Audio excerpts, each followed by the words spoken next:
Let's put it together for Craig Reed,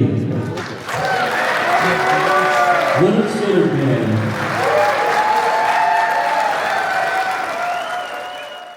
It's time for the Saturday Night Special with Craig Reed and Kathy GODSEY. The Stoned Roadie Show podcast 311, and roll 'em if you got 'em. Well, good evening there, Stoned Roadie Dimension. Looky here. I see y'all out there looking back and looking at me. Yeah. My name's Craig Reed, a.k.a. the Stoned Roadie, and it's a Saturday night special with Kathy GODSEY and the Stoned Roadie. And we got 21 questions that you all wrote it to ask me. Yeah, I think 21 exactly. That's right. 21 questions with Craig. So yeah, Kathy, this is podcast 311. This is my co-host, the lovely Kathy GODSEY. So yeah, what are we going to talk about there, Kathy? Well, we have questions from the last time that I did not ask because we had Ben Upham. He was such a great guest. Ben was amazing. Got a lot of positive feedback. A lot of people have asked for his website information, and the pictures are beautiful. So it was really nice to have Ben on. He told some really good stories. And I want to say thank you to Ben. What do you have there? It says, beat nothing. Nothing tastes like skinny feels. Yeah. Craig Reed, the Stoned Roadie, and Lynn Jacobs. What's her name? Lynn Cumby. Lynn Cumby. There you go. She's Patricia Lynn Cumby. Yes. Yeah. She's pretty cool. She sent me a refrigerator magnet, two refrigerator magnets, and then I sent her a bunch of pictures that I had taken years ago of Alan and the band. And then she sent me back this bar of soap. It's really cool. It's like oatmeal soap. And she sent me a bunch of stickers. You know that doctor on My 600-Pound Life, that Dr. Now? You know that 600-pound. Yeah. He has the black hair. It never changes color. So she sent me some little stickers, and they say, get out of the refrigerator. You don't need to eat. You need to stop eating. So thank you for Patricia. And then she finally got my pictures. First time I sent them to her, I didn't have the address right. But thank you so much for sending those, and nice gifts to Craig. So that's really very kind of you. She sent Griff a bar of soap too. Some of that Duke Cannon, the big ass bar of soap. Oh, he said it's quite fragrant. Really? Yeah. Mine is like an oatmeal. TP has sent me, God, I don't know, it's about 6 bars of that. That stuff. That's I love nice. that stuff. Oh, TP sent it? TP sent it to me. Yeah, I got 2 different bars in the tub now. I got one over here and one over here, so I can smell different every day. Oh. There you go. Depends on your mood. Yeah, when I'm in the mood. I want to give a shout out to Cousin Figel. I've been thinking about you. I haven't had a chance to call you. I got a lot going on here too, but hope you're doing well. And Edward Henry, he's been with the podcast. I remember when I first came on, he was sending nice messages and comments. So thank you to Edward Henry. I don't know if he's in New Jersey, but he asked me where I live, and he said something about seeing me in New Jersey or something at one time. That was a couple of years ago. So nice. Hi to Edward Henry. I want to send prayers to Kimberly Bennett. She's going through some health struggles, so please, prayers for her. I also want to say hi to Carol Locke, Cindy Hudson, Angela Leonard, and Danny Podesta. They contact me. They send me nice messages. And Danny has a couple of questions that I'm going to ask today. Bill Smith, I don't know if he's a new watcher of the podcast. He sent a nice complimentary message. In my opinion, now is that a shirt that's going to be sold or up for? This shirt, I have. I think might be the only extra large I nice. have left, and I always sign them there if people ask me on the number one of the crew. And yeah, these are I had some of the people have been asking me about them, and I ran across the box, but I think this is the only Don Johnson, when he was here, he got the last large I had, and I think it was one I'd already worn.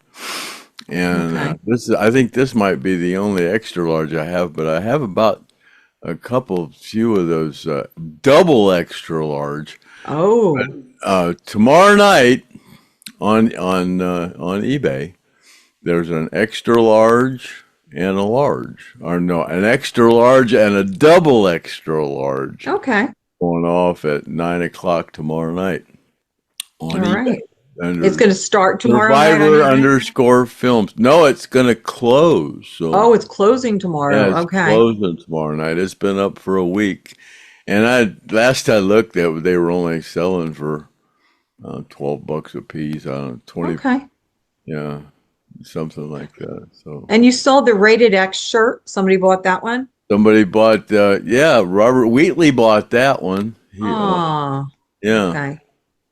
Yeah, he paid like $300 for that or so. Wow. He's a very generous guy.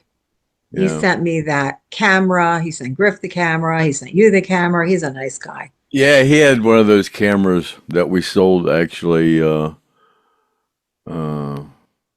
Well, today, but actually, yeah, we sold it today. Well, we're pre-recording this. This is Friday We're night. pretending it's Saturday, but it's really Friday night. Well, yeah, I posted on Facebook that we're pre-recording when we're asking for questions. It's better if we pre-record or a little bit early. That way we can prepare a little bit, I guess. I don't know. So yeah, me and Griff already did one for Monday with Mike Sparks, and it's like Good. 2 hours. Yeah, it's pretty cool. I'm interested in hearing we did that. one. We did that one last night because Griff's going to be gone Saturday and Sunday, so he wouldn't be able to do it Sunday night like we normally do. So we had to do it Thursday, and Mike's schedule's pretty open, so it's a pretty good one. What's Shelby been up to? Has anybody heard from Shelby? No, I think she's trying to get her life together, and I think she's around St. Augustine or Jacksonville or something. She's doing stuff down there. That's good. Well, shout out to Shelby. So I think she has some kind of an inflatables, runs like an inflatables company or something. I think, yeah. Yeah. And then I want to say hi to Joey Yema. Joey is always very complimentary. So got 21 questions here. You ready, Craig? Yeah. I don't know if this one is number one or just an extra question. So there could be 21 or 22, but Jeff wants to know if Ben Upham, do you have any pictures of yourself with the band? Did you ever get in there? I know that, I don't even know if you said they signed anything for you, but my big mistake when I went to Alan Collins's house was not jumping in that picture. Big mistake. If my friend Carolyn had said, Kathy, get in the picture, I would have had the picture all over my house. But I wonder if Jeff, if Ben has any pictures of himself with the band. Ben, if you see this, let us know. If you have a picture of yourself with the band, please post it so we can see it. And look at those two little munchkins. I see. Oh God, they were up and before the show. They were both wanting in my lap. I got shorts on. They were scratching my legs. They need to go to the groomer, as you can see. Well, hold them up. Let's see which one is which. Oh, that's Wicker. Oh, Wicker. He's so cute. Hey, Wicker. And this is the notorious Leon. Boy, he's Leon. He's Who a gets in rascal. trouble? Who's Leon, the he's a Leon. rascal. Yeah. Yeah, he's like, Yeah, I yell at him like I used to yell at Leon Wilkeson. God dang it, Leon! What do you do that for? He just looks Oh, at you. they Like, well, love you though. oh. All right, are you ready for the 20 or 21 questions? Yeah, yeah, All yeah. right, here we Wonder how go. many of This them is I'll remember. Yeah, I'll help you. I'll help you with these. God, Mike told some stories last night Oh, that he I did? didn't remember at all, man. He tells a story about us, Sally Arnold, and me and him were carrying one of those big Xerox machines up on the second floor. He said you were complaining because your wrist and your ankles were hurt. That thing weighed about a couple 100 pounds, and had to carry it up there. And he said, I forgot you were just in that plane crash a couple of years ago. You said, my wrist hurts, my ankle hurts. I Yeah. don't I don't even remember that. He told a couple of stories I didn't even remember. Yeah. Now, when did Mike Sparks come into play with the With band? Rossington Okay. Collins band. Yeah. He was a friend of Artemis's from the Marine Corps. They were in the Marine Corps together. And they were in a band together in the Marine Corps. Really? Yeah. So that's how he got in through Artemis. Mm-hmm. Mm-hmm. All right. All right. That's going to be an interesting interview. I can't wait to watch that. Monday morning. Monday morning. Yeah. Monday morning, right. And this 6 one is a.m. Saturday night. All right, I got a question from Danny Podesta. Hey, Danny. Now, this is regarding the note that Freebird. It's regarding Freebird and how it was written. And apparently, Kathy wrote an Alan a note while she was cooking dinner, and she said something to the effect of, "If I leave here tomorrow, would you still remember me?" She gave it to him. Apparently, I don't know if this is true. I know this was before you joined the band, but apparently, reportedly, Alan called Ronnie over and they wrote the song on Alan's couch in about 15 minutes. Yeah. Yeah, I've heard a couple of different versions of that story. Yeah, that Alan Mhm. kind of, yeah. But the Yeah. the whole solo that Ronnie had to have been pulled done. that part out and then wrote. So I don't know exactly how it was done. Like you said, I wasn't there. It was, Yeah. you know. Okay. Well, the question from Danny is, did he have the chord progression and Ronnie couldn't put words to it because it had too many chords? I think that was what I've heard that. somebody, I've heard there's a, yeah. yeah. Yeah. So that's what we talked about once before, but I just wanted to ask you again. That's definitely something that Alan and Ronnie wrote together. And then that whole amazing solo, I guess that was written at a later time. All right. So then I have a question from Shane Turner. Hi, Shane. Wants to know about Doug Gray being on the podcast. Well, I don't know. I don't ask people to do things, you know. Hmm. I've tried to put it out there and maybe get somebody to say, "Hey, Doug, why don't you get on the Stone Roadie show?" And if he wanted to, he would. But I don't want to ask him. You know, Are you in I don't touch with like him to at ask all? people. Oh God, Right. yeah, I talk to Doug all the time. Oh, We're good. We're friends on Facebook and stuff, and he likes he responds to a lot of my posts. I thought, oh, no, but yeah, we still talk. Yeah, some and people when they just come need a around little here, I go. invite, No, you know? I don't want to ask him. I'm sure he's heard that would like to come on. If he wanted to come on, he would come on. I don't want to ask. Right. Well, for those who don't know, Doug was a founding member and the lead vocalist of the Marshall Tucker Band. I didn't even know that. I had to look it up. I wasn't familiar with the names of everybody in Marshall Tucker, but all right. Well, Doug, if you watch this podcast by any chance, you want to come on, reach out to Craig. All right, Yeah, I if got he a wanted to question. come on, he'd come on.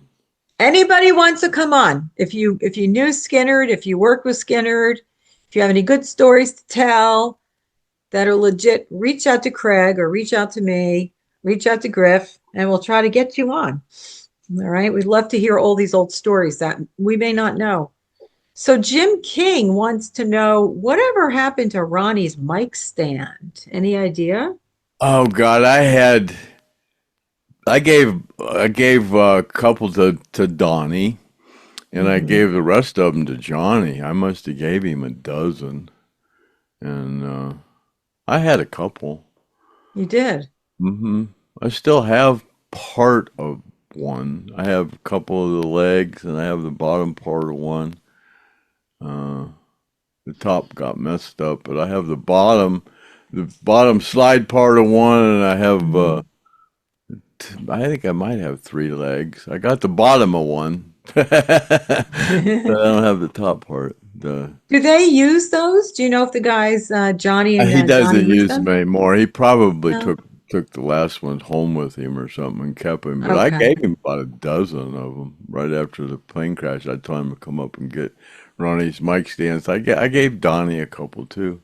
As So I it'd be nice if they use them for Lynyrd Skynyrd. They don't use Well, them they on. did. My God, those things don't. You throw them in the cases and stuff. They get messed up, man. It's been 50 Okay. years.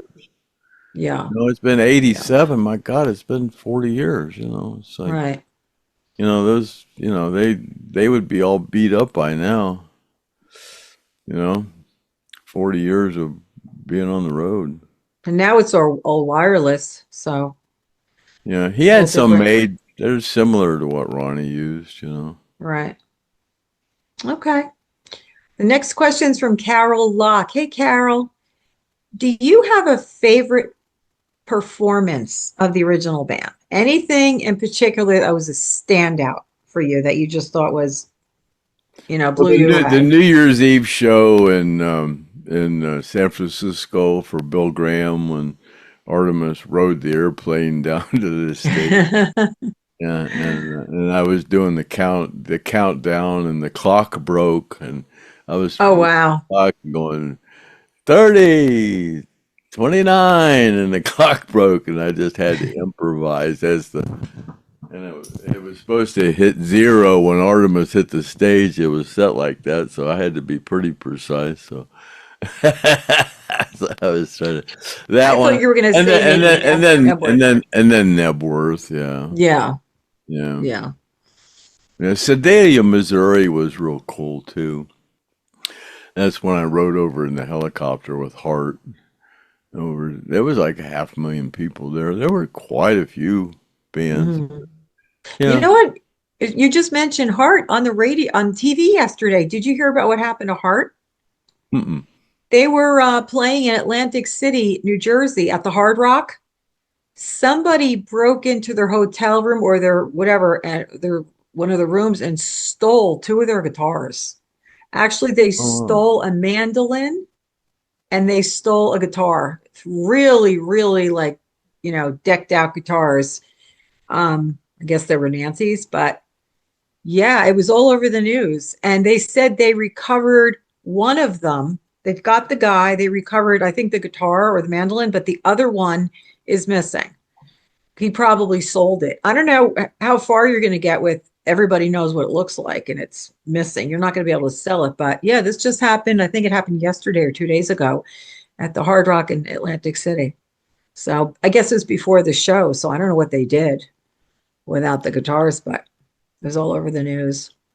That stinks. You guys have had, Skinner has had stuff stolen, right? From the a rooms? couple things, yeah.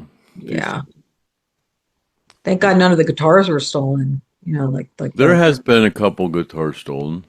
really. hmm Gary had a gold top Les Paul, I think, was stolen, and Steve Reynolds was talking about the Gallons Explorer was stolen and got recovered. I never even knew anything about that. How Must do they recover it? Does somebody I just don't know. I just heard about okay. that last. Griff was telling me about it. That Steve Reynolds was talking about. Yeah. Alan's Explorer got stolen and it was damaged, and he got it back. And Wow. I don't know. This was after he passed away or while he was living. But while he was living, he had it Oh, fixed. Yeah. that must be devastating. God. Must have been after I left, after Yeah. Alan's band. Right, right. Wow. Well, I hope they get the guitar back. All right, I got a question from Jerome Murphy. He's a question about Hell House. He wants to know what year, or if you remember, what was the last time that Skynyrd used the Hell House for a practice? Well, it was, we were having the Riverside Avenue, that studio built, and it was sometime in early 76, I would think.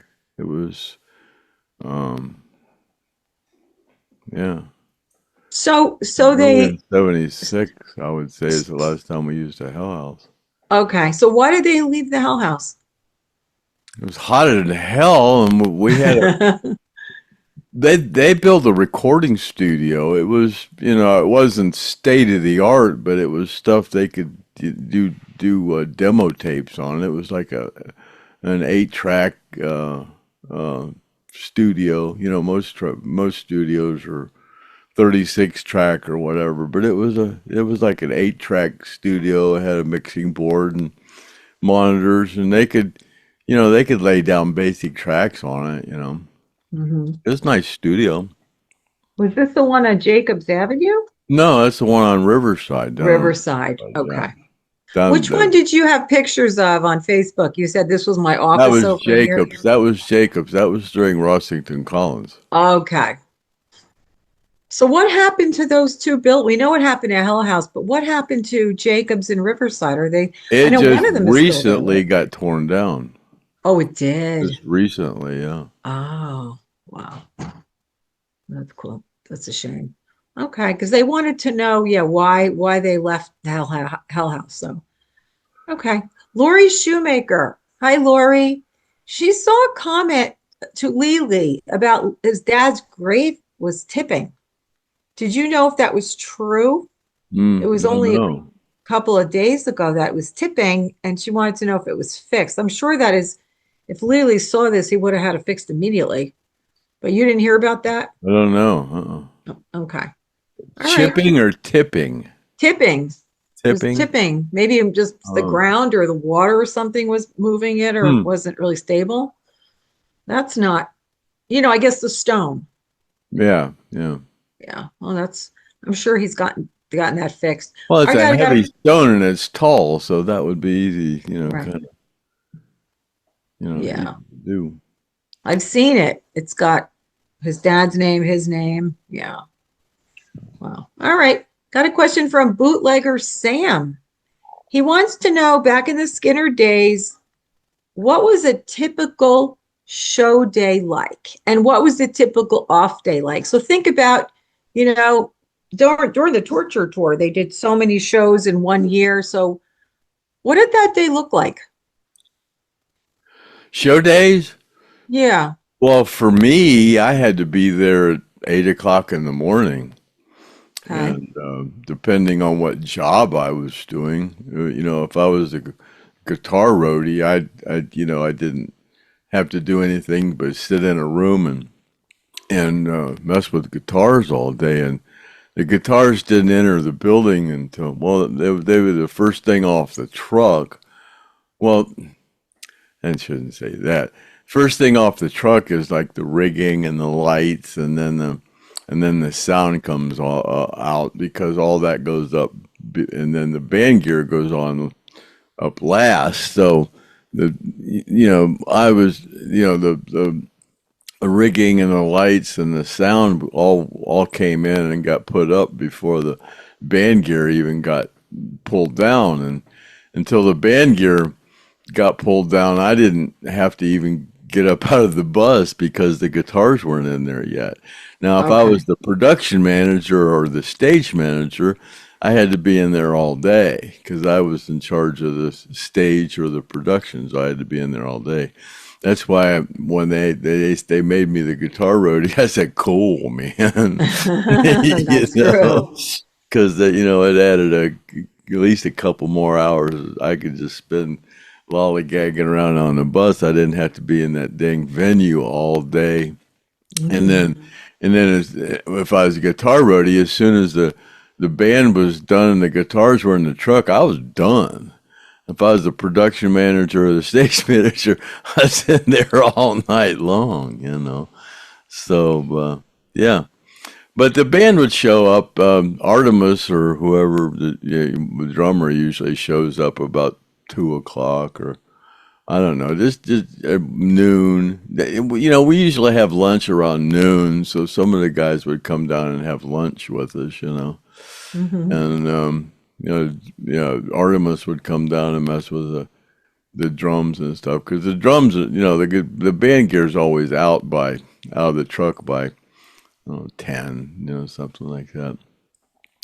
So he would come down and mess around. Artemis would, but the rest of the guys would just wait. If they do sound check, they'd come down around 2 or something, unless they came down and had lunch or something.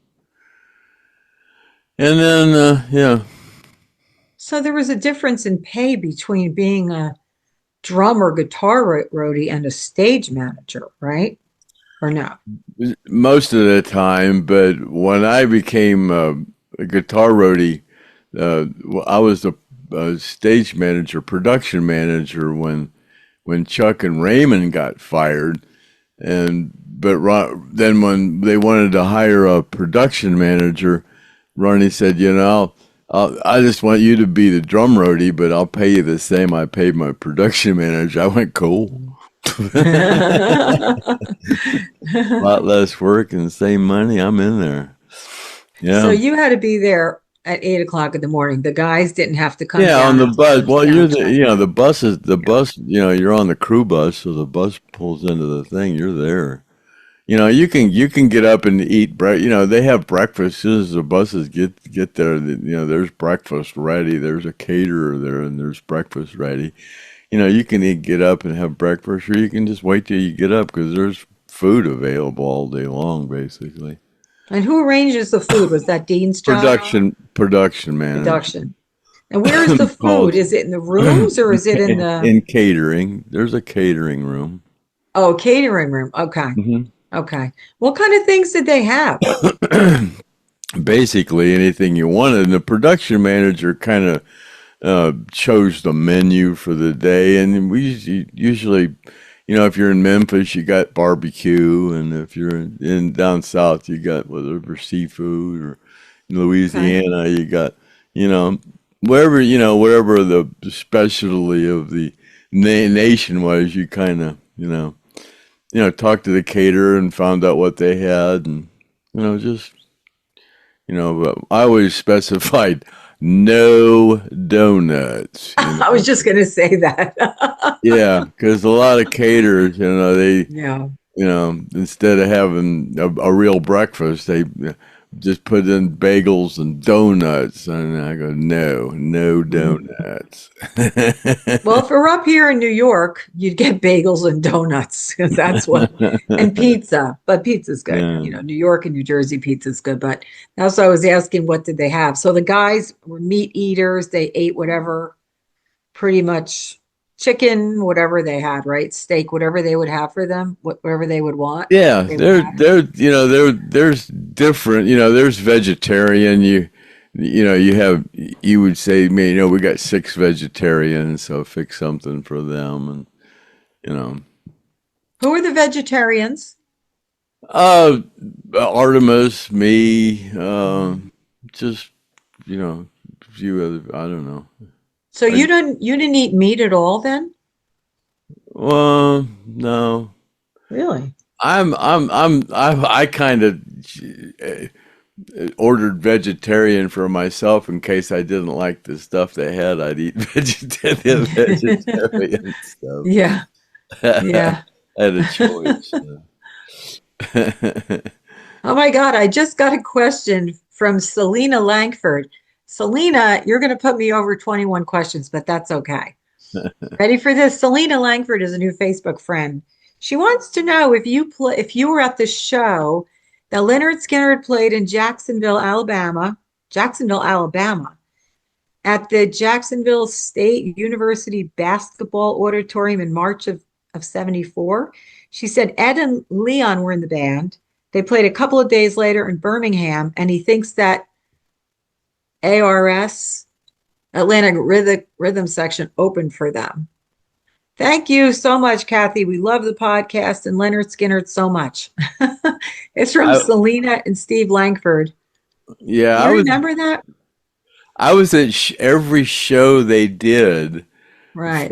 from December the 7th, 1973 up until the plane crash. I was at every show they did. Yeah. When I met them, in December of 73, and then they did the New Year's Eve show in Atlanta, and then I went on tour with them. I did every show they did starting December 7th, 73 on. So yes, Selena, yes, he was there. It's not something that's remarkable for him right now, but he was definitely there. Yeah. And thanks for sending that message in while we're doing the recording. All right. Yeah, that's the first time that's ever happened. Yeah, I know. I'm looking at my documents. She just messaged me. All right. Usually I close it off and that's it. So going back to Bootlegger Sam's question. So the typical show day for you, depending on whether you're the stage manager, production manager, or the drummer or guitar roadie, different, you'd show up, do what you had to do. But what about the guys? The guys just kind of hung out in their rooms or hung out in the bus, or they hang out in their rooms and come down. Yeah, they always had a hotel. Right. And so, yeah, they would just hang around at the hotel. Like I said, unless they coming down and had lunch or whatever. Sometimes they'd come around and hang around at the venue if there was nothing going on at the hotel. But most of the time they slept as much as you could, rested as much as you could when you're on tour. The band did. So then my next question is with regard to, with those big buses there, did a lot of people know that, they kind of know that Lynyrd Skynyrd was there? Do you see a lot of people show up and go into the hotel and hang out? Or what was that like? Or were they kind of incognito at the hotels? Well, everybody's under an alias, so you're hard to find. But I'm But saying yeah, if they go people. in and go to the lounge, or if you see the big Oh buses yeah, there, like for example, like if they were playing in the PNC New Jersey, the Garden State Arts Center in New Jersey, there's a big hotel. The Hilton Hotel was about 15 minutes away. So we kind of knew, people will kind of know. It's pretty obvious that they were there. And if you pull up, you'd see the van. The buses. So did that ever happen where people would show up and want to hang out well, with their band? there's opening acts and then there's a headline act, and you don't really know whose buses belong to who unless it's written on the Okay. bus. Okay. All right. That's interesting. I But mean, but the Skinner's buses now, they all, the tour is sponsored by, Jim Beam or whatever, and the tour buses are all wrapped in Jim Beam stuff, so that's their buses. But right. Yeah. um, Yeah, that's true. I Because when mean, the time that their I went to their trucks are all wrapped, and their buses are all wrapped, so you know who they're. they're like billboards. They're Yeah. advertising. Because when I went the night I went to the Garden State Arts Center, and then Jean told us where they were staying. My cousin and I went down to the Hilton Hotel. By the time we got there and went in, the guys had already left the lounge, and I was kicking myself thinking, darn it, they were in the lounge at the bar a little while ago. We just missed them. So that would have been cool to walk in and see them hanging out there. All right. I have a question. What is that? Well, those are the ones that are not for the dogs, right? Those are the dog treats, yeah. They are for the dogs. They look like people hmm treats. I know. I just about ate one. Look at the dog. They want one. Oh, let them have them. They're These are such good little. yours. These are yours.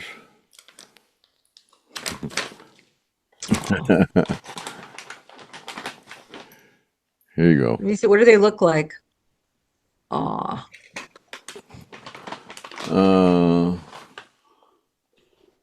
Oh, okay. Like little chicken nuggets, sort No of. chicken nuggets, yeah. Yeah. Just one.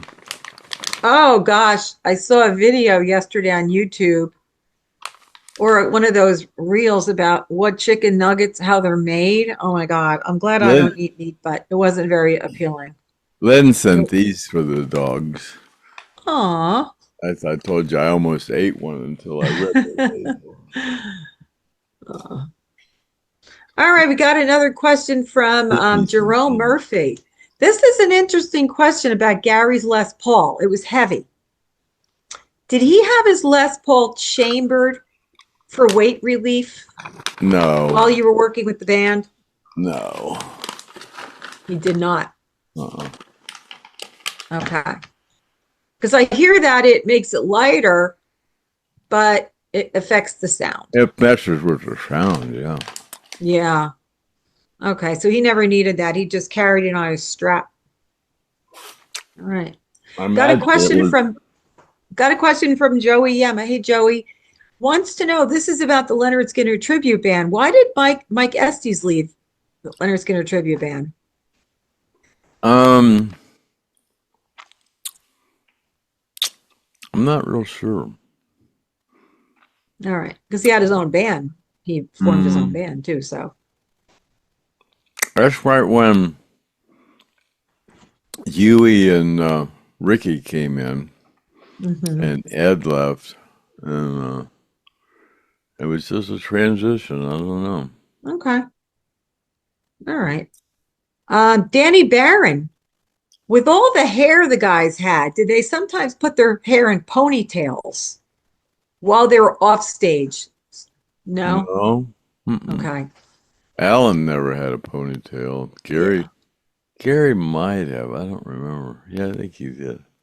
I think I may have seen a picture of Gary and Alan, early pictures with just a ponytail when they were home or whatever, but not out in I don't remember on stage or Alan anything. ever having a ponytail. There was a picture of him with Kathy when they were, I guess, at his Yeah. mother's house. Remember that picture? They were sitting at the I remember table. that one. Yeah. Yeah, he had a ponytail there, but that was probably the only time I'd ever seen anything like that. Okay. Kimmy Ray. Oh, we love Kimmy Ray. She wants to know if you were the nerd in Almost Famous. The guy who ran around and said, Led Zeppelin's here, Led Zeppelin's here.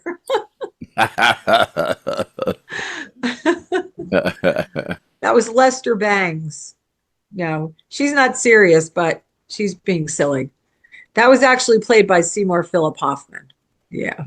And TP has a question for me. She says, what's your favorite memory of Alan after you met him? Was there ever a time that you wish you had asked him something or told him something later on? Well, my favorite memory was walking into his home, walking through the door from the garage and having him stand right there in the doorway. That was just incredible. Like there he is right in front of me, my idol. I'll never forget that. And I don't recall anything I ever asked him or told him, but I'm sorry, I don't regret that, but I do regret not having jumped into that picture because I just took the picture and my friend Carolyn said, Kathy, get into the picture. That would have been amazing. But yeah, that was just something that I'll always remember. I wish I could remember some of the details a little bit, but I remember seeing his wife came into the room. Well, the kids were running around. Little Allison had a cut on her finger and she was crying. So I took her into the bathroom and I washed and put a Band-Aid on it for her. That was I guess my maternal instincts. And I just remember sitting there just in awe that I was actually looking at him, 5 feet away. And then actually I kind of went up to the chair where he was sitting and I was kneeling on the floor and he was looking through my photo album that I had. But that's it. It was a great day. All right, got a question for Jeff Marconet. So this is kind of a sad question, but the concert in Greenville on October 19th, 1977, if you remember, what did you guys do after the concert? So that was the last concert. Do you remember any details about if you went to a bar, if you went right to a hotel, what the hotel was, were you guys at? Do you remember any of that stuff? I woke up the next morning and I was still drunk, so I don't Okay. remember the night before. I have Do you happen no to remember the idea. hotel name where you guys stayed? It was a Sheraton Palmetto or something like that. Okay. But yeah, I just remember getting up and and going. What do you mean we don't have limos?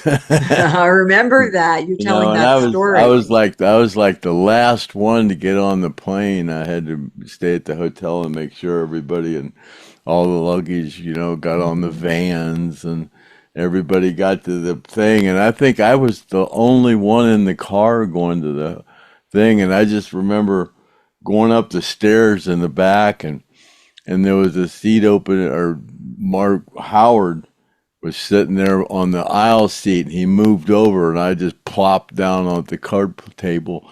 And I think we just immediately started playing cards. Hmm. And yeah, I don't remember. That's what people are asking if we sat on the runway for a couple hours. I don't remember because like I Yeah. said, I Yeah. remember sitting down at the card table and we immediately just started playing cards. So I don't know how long we were sitting there or anything about that. It's just so like any other routine thing. You get on the plane and you just wait for it to take off.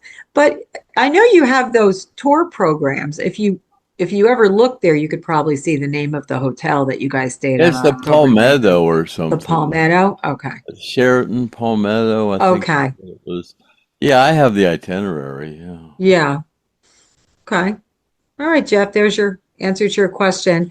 Now, Don Eric Evans, he wants to know about Steve when he joined the band. He switched over from Mace amps to PV amps. How did he feel about that? Did he have a concern about switching over? A Mace is a PV. He switched from a Marshall to a PV. Oh, okay. Well, I'm reading the question. It says, what was Steve's position on switching over to PV when he joined the band? Did he push back on using Mace amps? No, So, that's what okay. they sounded good, man. Gary, we had those things sounded good, man. Those Mace amps we had, they were tube. We Mhm. had JBLs in them, and they sounded good. We had them tweaked out, just turned the bias up as far as I remember, but they sounded good. They were running hot. Right. All right. Got a question from Kathy Keeble. Hey, Kathy. I sent Kathy a t-shirt not too long ago. So there's anybody who watches The Sopranos or watched The Sopranos, there is a restaurant over near where I work in New Jersey called Holston's. And that's the place where Tony Soprano, I guess, used to always frequent. And there's an actual, I never saw The Sopranos, but there's an actual booth where he sat where he got shot. So anyway, I went there about a year or so ago and I bought one of those t-shirts that's at Holston's and I never wore it. So Kathy had mentioned something about liking or wanting to go there. So I mailed her the t-shirt. So Kathy, I hope you're enjoying the t-shirt. But anyway, her question was, so this is, you were just talking before about the difference between the stage manager or your role as a stage manager and a production manager. She wants to know what's the difference between stage manager and production manager.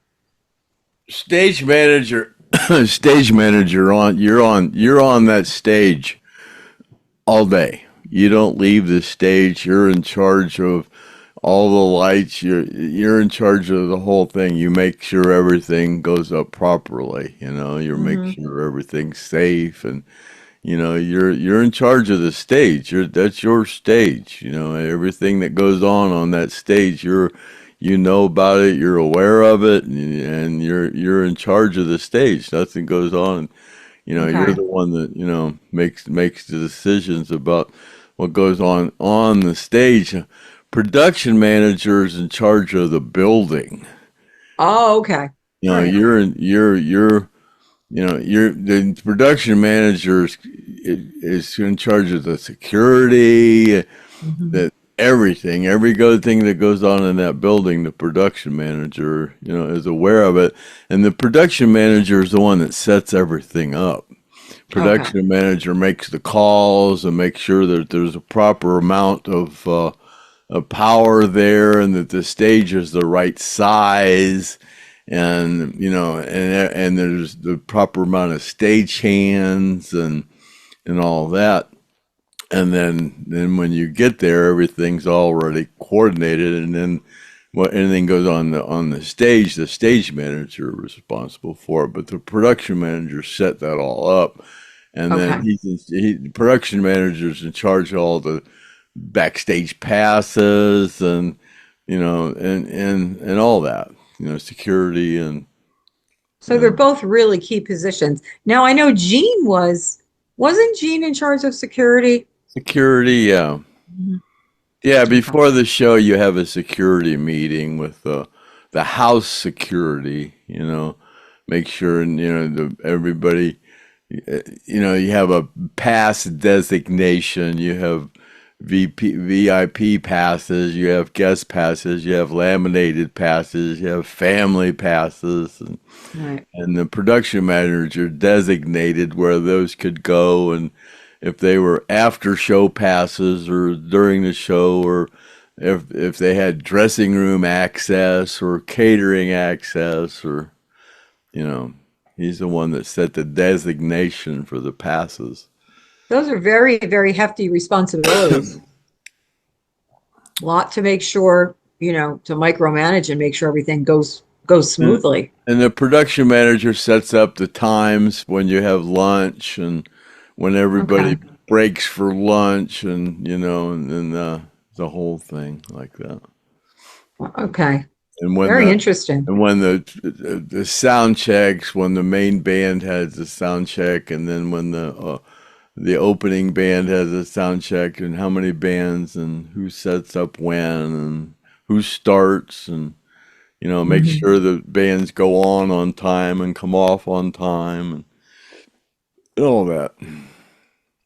So what about the warm-up bands? So the stage manager only handled Skynyrd's, or did they oversee the Stage warm-up band manager's in stuff? charge of the stage. Yeah, the Okay. stage. Yeah. Okay.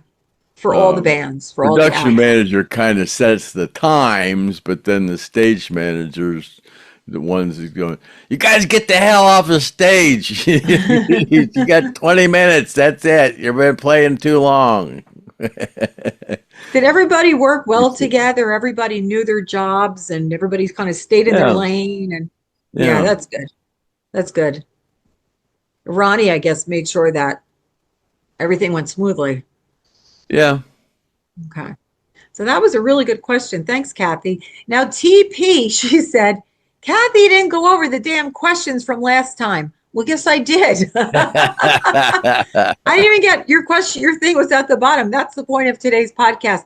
I pretty much had everything ready, but I just added a couple of questions that came, and then the other one from Selena that just came through. So, all right. Now, Joaquin Steinecker, he was at Rockoplast in Germany in 1996. Okay, this is a Lynyrd Skynyrd tribute. He said Lynyrd Skynyrd was the headliner. The opening act was Molly Hatchet with Leslie Hawkins as backup. Besides you, the plane crash survivors, Kevin, Gary, Leanna, and Billy, were also on board. Why don't you think, why didn't any of you think of asking Leslie to come on stage for one or two songs with the Skinner tribute band?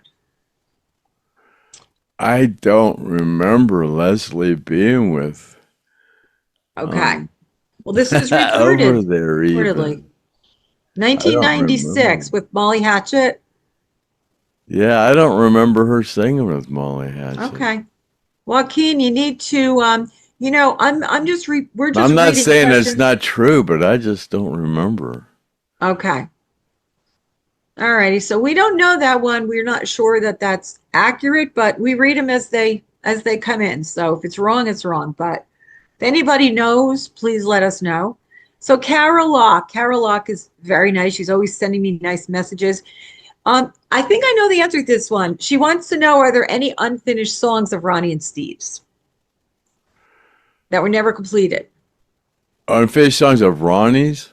Of Ronnie and Steve's. If there are any projects that they were working on that weren't completed. God, I don't know that. I heard someone said that Ronnie had a notebook that he did write some things down that I think Judy had a notebook or something. And, oh boy. and I don't know anything about it. I just heard about that here recently. That Ronnie had a notebook and possibly she gave it to Gary. I don't know. Aw, we would love to see that.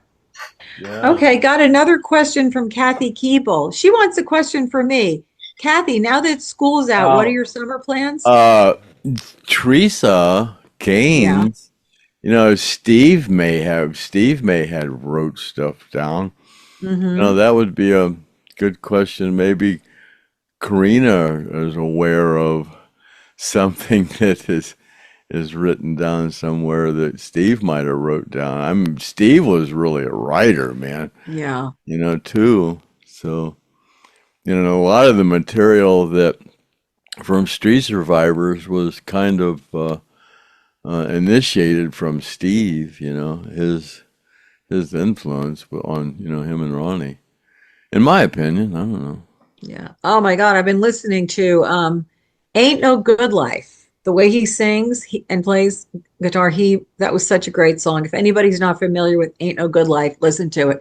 His voice is incredible. It's a really, really good song. Okay, Kathy Keeble wants to know, what are my plans for the summer? Well, my plans for the summer is that I work.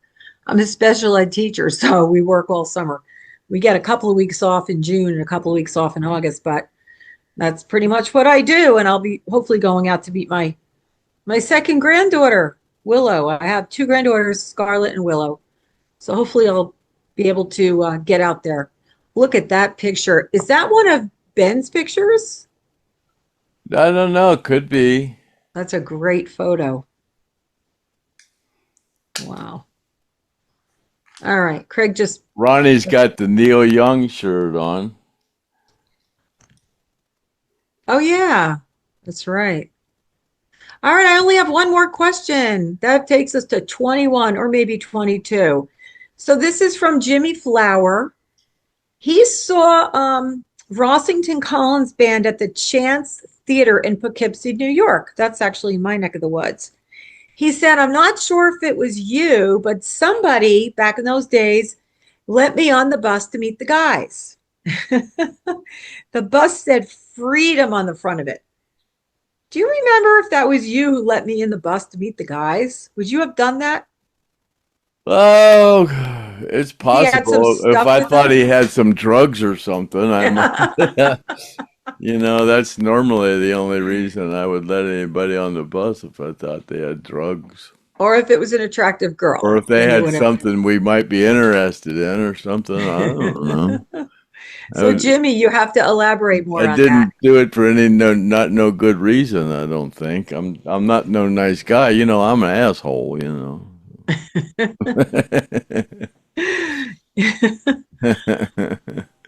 I think that's it for the questions. We had maybe more than 21 questions, but thanks everybody for sending those in. A couple of questions we're not really sure about, but if anybody knows the answers, put the comments in here because we like validating the questions or answering questions that Craig doesn't know everything. He can't remember everything. But he remembers a lot. So if anybody knows the answers, please comment on there. And please, if you haven't already subscribed, please like and subscribe to the Stone Roadie Show. I'll be back in a couple of weeks, probably 4 weeks. I'll be back. If anybody has any questions, they want to send them through Messenger. You can always do that too. I kind of collect them. So up there's Craig. Who do you see in there, Craig? Tell me who you see in that looking glass. You see Angela Lynyrd? I do see Angela. There she is, right over there. There she is. Do you see Carol Locke? She's saying, "Where's my damn stuff you're supposed to send me? I sent you money for postage." I know. I'm getting it together. I got I brain think you can damage. see Len Cumby, right? I think I Yeah, see there her. she's over there. I can see the reflection. Hey, Len, we can see you. And TP, yeah, TP's out there. TP, right? Yeah. Edward Henry. And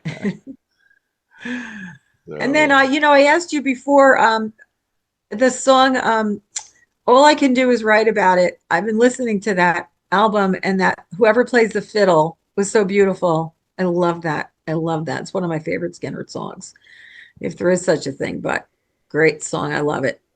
So anyway, it was great to be back on this Friday, really Saturday night special.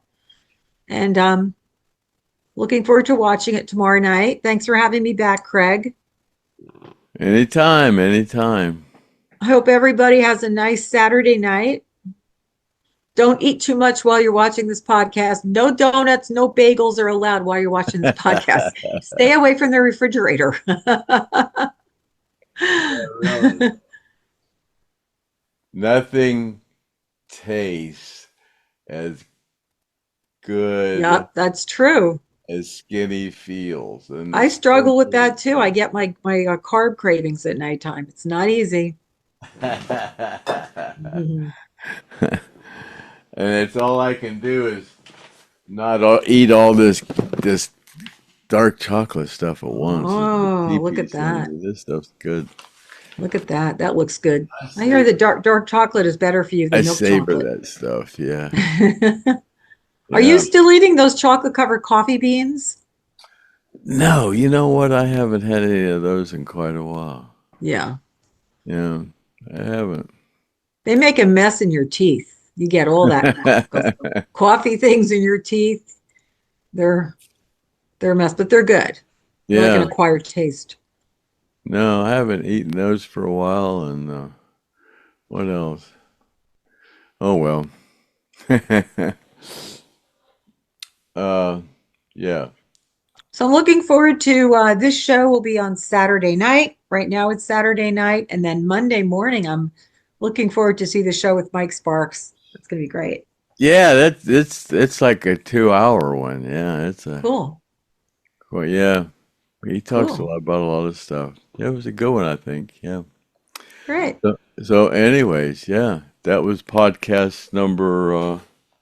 What did I say that was? Oh, before last thing I want to say is Alan Collins, Alan Collins, Alan Collins, Alan Collins, Alan Collins. And some people know why I say that, but So that was another Saturday night special on the Stone Roadie Show with the lovely Kathy Gozzi and the world's most famous roadie ever since the dawn of time, since the dinosaurs roamed this flat, fat earth. And yeah, happy trails to you until we meet again, and see you later, alligator, at the after a wild while, crocodile. crocodile. And yeah. Roll them if you got them, and that's a wrap. Cut. Have a great weekend, everyone.